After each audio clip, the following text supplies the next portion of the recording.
D'ailleurs, c'est ce que je fais. Je boycotte France Télévisions, devenue TV socialiste. Et le plus cocasse, c'est que ces journalistes du service public, de France Inter ou de France Télévisions, accusent CNews d'être la négation du métier de journaliste. C'est un peu comme si le camembert disait au Roquefort « tu pues ». Parce que être journaliste, selon le service public, c'est soutenir Macron ou Gluglu. Piqué au vif par le scandale Thomas Legrand-Patrick Cohen, le directeur éditorial socialiste de Radio France accuse CNews d'être la négation du métier de journaliste. Ces militants de l'odieux visuel public se croient tout permis. Halte à leur propagande, privatisation. C'est triste, mais je crois que le service public est tellement mérulé qu'il va falloir le raser. Car ils sont devenus les médias bobards. La manifestation en Angleterre, Royaume-Uni, environ 110 000 personnes se sont réunies à Londres pour le rassemblement Unite the Kingdom organisé par l'activiste d'extrême droite Tommy Robinson. Une contre-manifestation a rassemblé moins de 5 000 personnes. C'est ce que nous lisons dans la presse aux ordres. Bon, survolons la manifestation pour vérifier ces 110 000 manifestants. Le cortège est immense, c'est noir de monde. De nombreux manifestants, par ailleurs, n'ont pas pu défiler, bloqués par l'ampleur de la manifestation. Certains annoncent 3 millions. C'est peut-être exagéré, mais au vu de ces images, on frôle certainement le million de manifestants. C'est certainement la plus grande manifestation jamais eue au Royaume-Uni.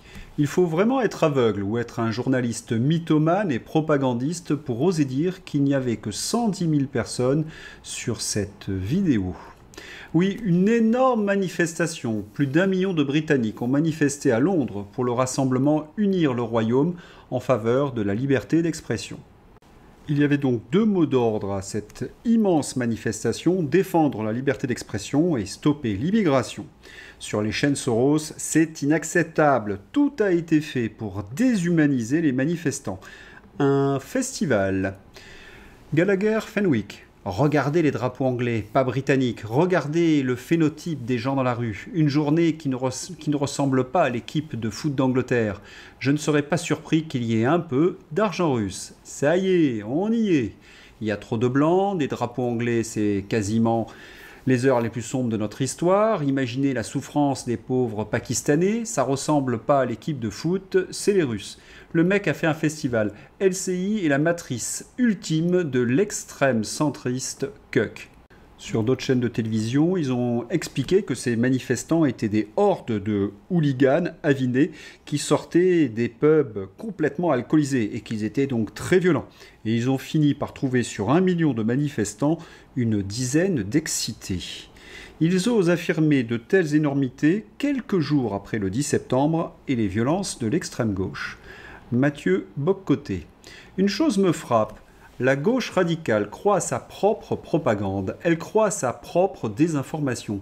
Dès lors qu'elle déteste un homme ou un mouvement, elle le diabolise, écrase sa réputation sous un lot de citations tronquées et décontextualisées ou de positions qu'on lui prête sans qu'il n'en soit jamais réclamé, puis répète ses mensonges inlassablement au point de le transformer en repoussoir absolu.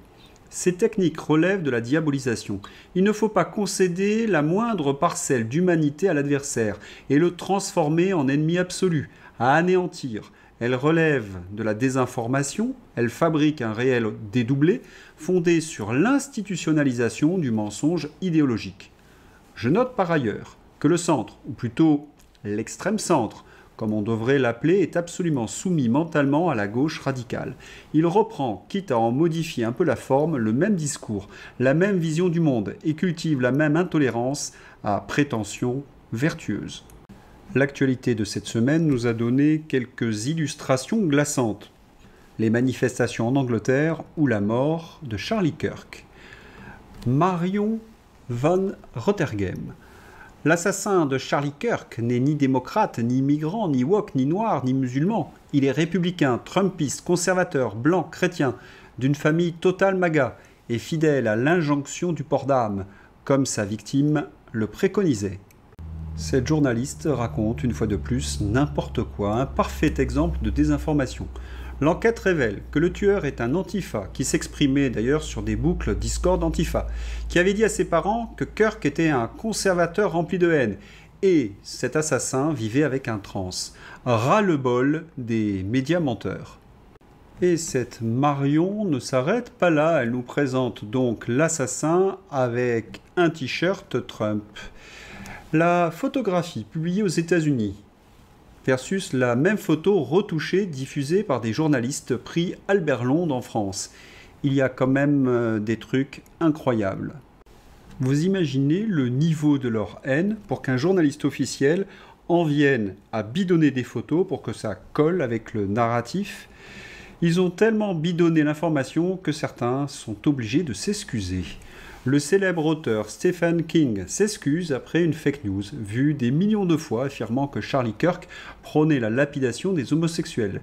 J'ai lu ça sur Twitter sans vérifier, je m'excuse.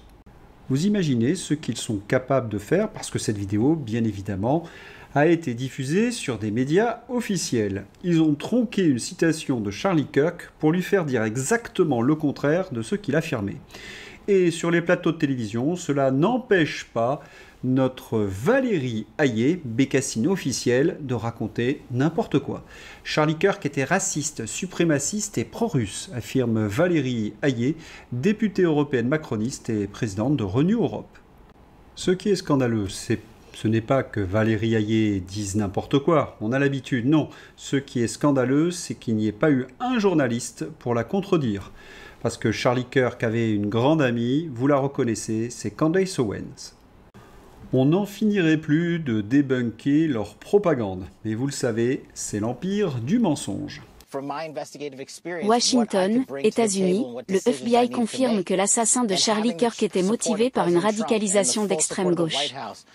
Selon les déclarations de Kash Patel, directeur du FBI, l'enquête a établi que l'assassinat de l'activiste conservateur Charlie Kirk a été motivé par une radicalisation à gauche. Le suspect, Tyler Robinson, aurait exprimé son intention de tuer spécifiquement en raison des discours et prises de position de Kirk. Patel a précisé que les enquêteurs ont mis en évidence un mobile idéologique clair et que l'acte ne relevait pas du hasard, mais d'une décision préméditée par haine politique.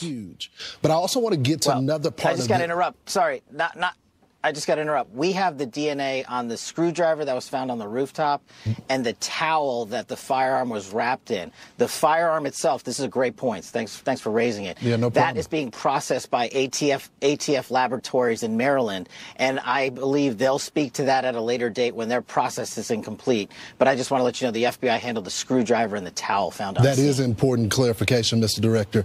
I want to get to the 20 members in that group chat. Have they been brought in from questioning? And the group chat that from our reporting that we're hearing is from after the assassination. Do you have the messages from before the assassination?